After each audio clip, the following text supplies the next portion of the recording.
Jeffrey, what's going on there, young dude? Another beautiful day here at the Wesson Lawn Tennis Club in Pontiac, Michigan. Right on. Had a great night last night. 5 courts going, doubles everywhere. It was awesome. You're just working it. You're just working it. Just Mr. Entertainer, the ideal tennis director. It's all about you. Hey, I was just out there doing my part, making sure everybody was having a great time. My son's visiting, so he's a professional photographer, so he was out there. I had him roaming, taking shots, so everybody's excited about that. Like, who's this guy taking pictures? Awesome. Yeah, it was great, yeah. Hey, guys, thanks for hanging out with us today. Another episode of the Gold Ball Hunting Podcast. Actually, kind of a special series of episodes that we've got going right now. Last week, Jeff, we talked about slice backhand, some of our personal stories. Actually, yesterday we talked about our, kind of how we had the big epiphany, the big aha moments that really kind of brought the clarity into why we need a high quality slice backhand. Yours was more a mental shift because you technically already had it. And for me, it was more of a real punch to the gut going, guess what, man? You better figure this thing out because the serve and volley thing on a wet artificial grass court ain't going to get the job done. So, guys, what we want to talk about today is kind of the one big thing we've been alluding to this all the past few days about. We got 3 secrets that we want to share with you. We're going to share kind of secret number 1 today. But the first thing I want to get into, Jeff, is talking about kind of our one thing about the foundational part of being able to execute a high quality slice backhand that is consistent, it's confident, and it actually produces a lot of offensive opportunities, without thinking that this is going to be your outright winner, shot maker all day long, because there will be times when you've got a target and you hit the target and, oh gosh, the ball bounced twice over there. You've just hit a winner. But if your intention is to hit a ball that cannot be touched, that's when we bring in a lot of extra pressure, intention, and kind of expectations in terms of results. Right. And kind of that fear that, well, God, I don't want this guy or this gal to touch the ball over there. Right. So we got to kind of clear that up. But the one big thing we got to convince everyone of today, Jeff, and I'll let you kind of start it off, is that what's been taught forever on the slice backhand is the swing plane, the swing path is high to low. It's the opposite of topspin. We'll take the forehand or the backhand, for example. It's low to high. And so that must mean, well, if topspin is low to high, then underspin must be high to low. It must be high to low. And what happens if you hack down too much? You get this. Oops. You get this floater, right? That kind of hangs up. Right. And at least that's one result that I used to get, and a lot of players get, is that it hangs up, it floats, it sits, and it doesn't just float and sit deep. It floats and sits right around the middle of the court, and that opponent's just going, It's like hand feeding an approach shot to your opponent. Yeah, it's like hand feeding, a big old slab, a big raw prime rib to some kind of a tiger. Here you go, man. Please don't bite my hand when you take it. Chunk of bacon. Here you go. That's right. So I guess the one big thing is that it's not high to low. No, it's not. It's and that is like this big, the constant, consistent phraseology that's used, everywhere. And it's both, high to low, low to high, high to low. You got, and so it's ingrained into into kind of the verbiage that's used everywhere, and the translation of that is so far off the reservation that you end up with these random acts of slicing that come off your racket that there is no predicting. You have the thought in your head what you'd like the ball to do, but the swing path is just so severe that it's random. So you're not really sure why the ball went 5 feet long that time and why the next one you attempt lands at the service line set up on a tee with a drink next to it and maybe some appetizers for your opponent, where it's just like, here, let me come around and hold the ball for you, you know? And I think it's really just this consistent, I know I'm going to put these two words together, the consistent randomness of the flight path off the racket is what I see just frustrates the heck out of so many players out there. Yeah, but come on, man. We see Fed kind of hack down. We see all these guys in the tour kind of, it sure appears to be high to low. And it's a pretty nasty, I mean, it looks almost like a chop on the tour. So what's wrong with so many pros teaching it's high to low? What's wrong with people interpreting, even if they're not getting instruction? What's wrong with interpreting what we see on the TV, what we see on the tour, what sure looks like high to low? Gosh, well, one, it's 3 letters, Fed. Okay. Oh, you mean I shouldn't be, I'm not like, I don't have the natural talent of, I don't have the team behind me. Yeah, that's right. I don't have all the, what? I mean, sorry, reality check, right? I mean, it's not that we can't glean things from what the top guys and gals do, for sure. There are excellent, beautiful things that we can learn and apply.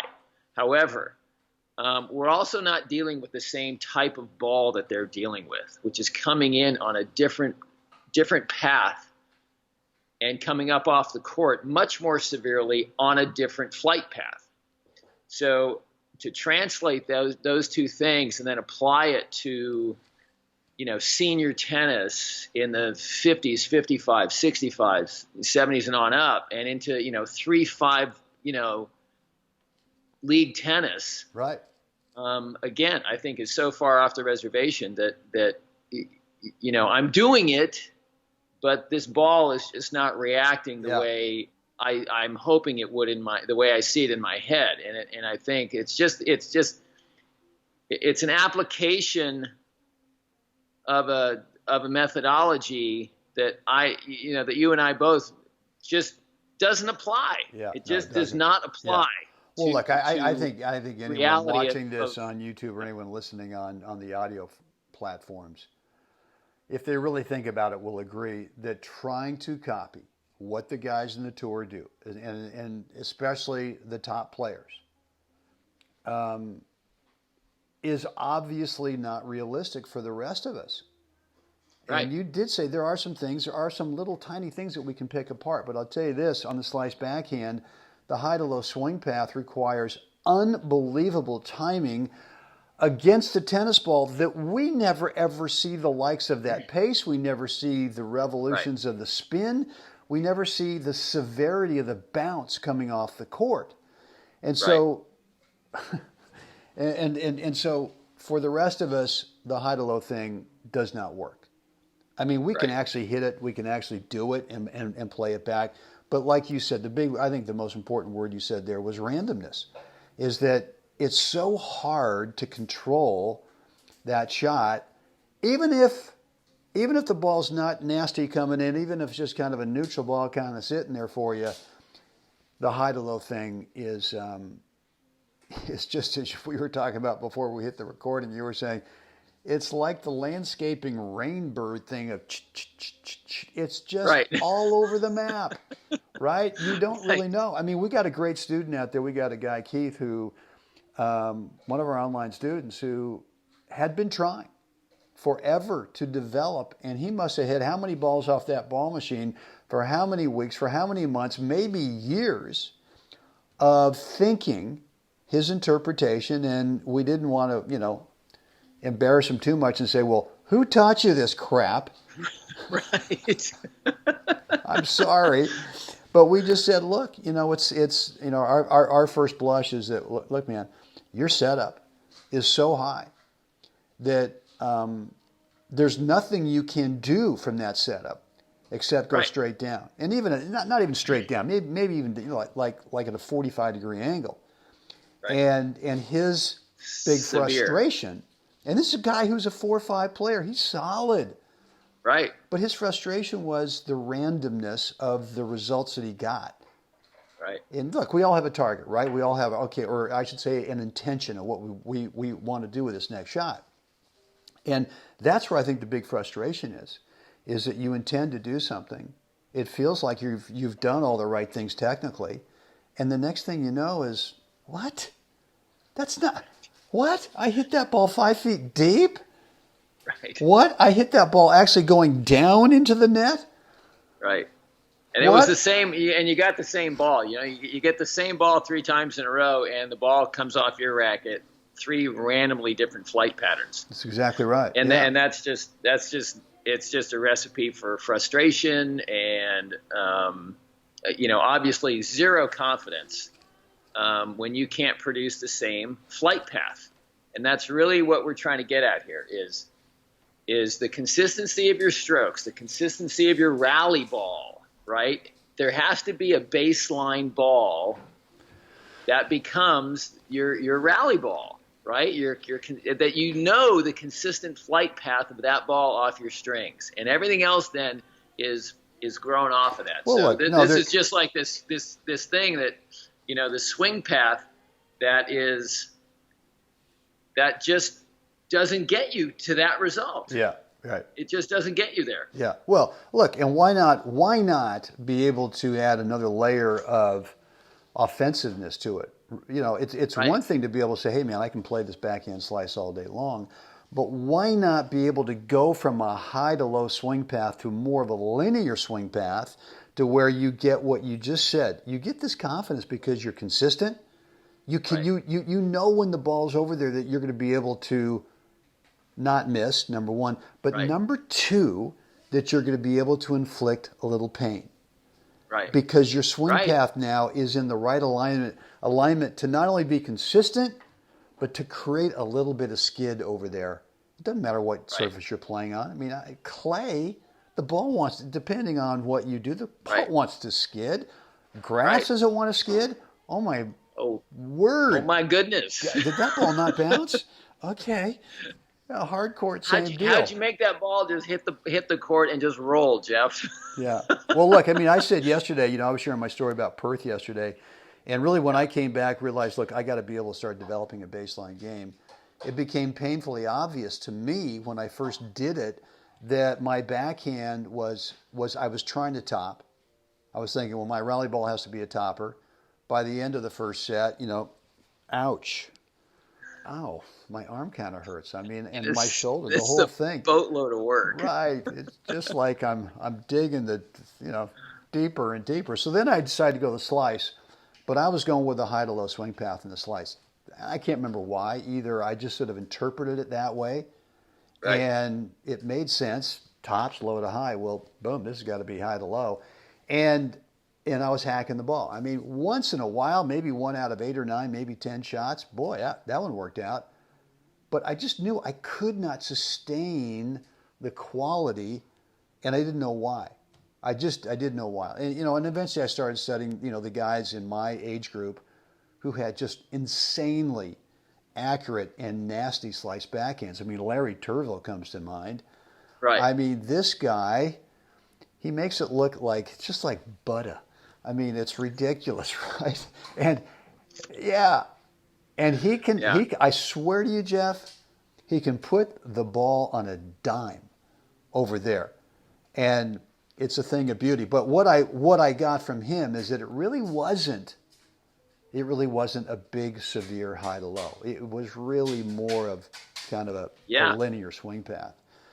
So, guys, look, here's what Jeff and I are doing is we put together something that we're going to unveil this Friday, and it's a new course, and it's the GBH slice backhand method for how to really inflict some pain, how to be consistent, how to be confident, how to inflict some pain over there. And it's different. It's different than what you've seen before in terms of not only swing playing, but point of contact and really the finish of it. And Right. so we're going to unveil that Friday to you. Actually, we've got a little early bird opportunity on Thursday where you can get signed up. There's no obligation, but you get signed up on the early bird list where we're going to actually include something for the early birders who take advantage of this thing that we've got Friday coming up. But in the meantime, look, what we got tomorrow for you is we want to continue to hammer home this thing about the swing plane, but we also want to convince you that you can do this.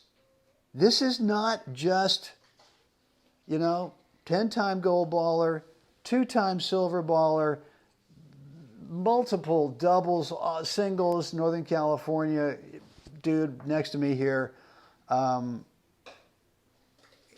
all the other great players who've got these national titles. Yeah. It's just not reserved for them. I think our I'll go back to Keith. I mean, here's a guy who I thought when we first saw his video, I said, "Oh man, this going to be some major surgery here." Right. And we sort of he got it. He just got it. And one of the ways he got it is because he saw my slice backhand in a video, and he saw yours, and he went, "Oh, that's what." And what he got back to us like 2 or 3 days later. Yeah. The same exact court, the same exact ball machine, and all of a sudden I go, "Who is this guy? This is Keith 2.0 with the slice backhand." Yeah, totally. So, guys, we got no secret for you tomorrow. Kind of secret number 2 on the slice backhand. So look for an email tomorrow, and make sure that you join in with us on the Gold Ball Hunting Podcast. Again, either on YouTube or iTunes, whatever is your favorite platform to consume the good stuff. Yes. Jeffrey, I haven't even mentioned the free coaching call, but I'm going to do it. You and I are still offering a private free coaching call, 10, 12, 15 minutes, whatever it takes, as long as you bring that one thing to the call that's kind of holding you back right now. Could be technique, could be strategy, tactics, could be mental, the old noggin, or it could be physical. But whatever it is, we want to help set you on the path to start getting that result you want, whether it's singles or doubles. Go over to goldballhunting.com, drop in a first name and email address. You will get access to our online calendar scheduler where you can pick a date and time that works best for you. And of course, if you're already on our email list, come on, man. I mean, you've seen that link in there that just says, "Come on, let's get it done.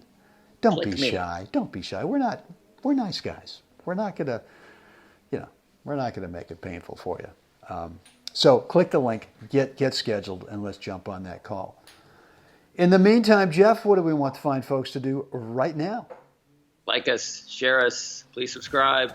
Let us know what you think down below. We'd love to hear. And if you're on iTunes and Stitcher, please rate and review. Outstanding. Guys, get out there today. Help someone else have a great day. Jeff, we're going to unveil secret number 2 tomorrow. Can't wait.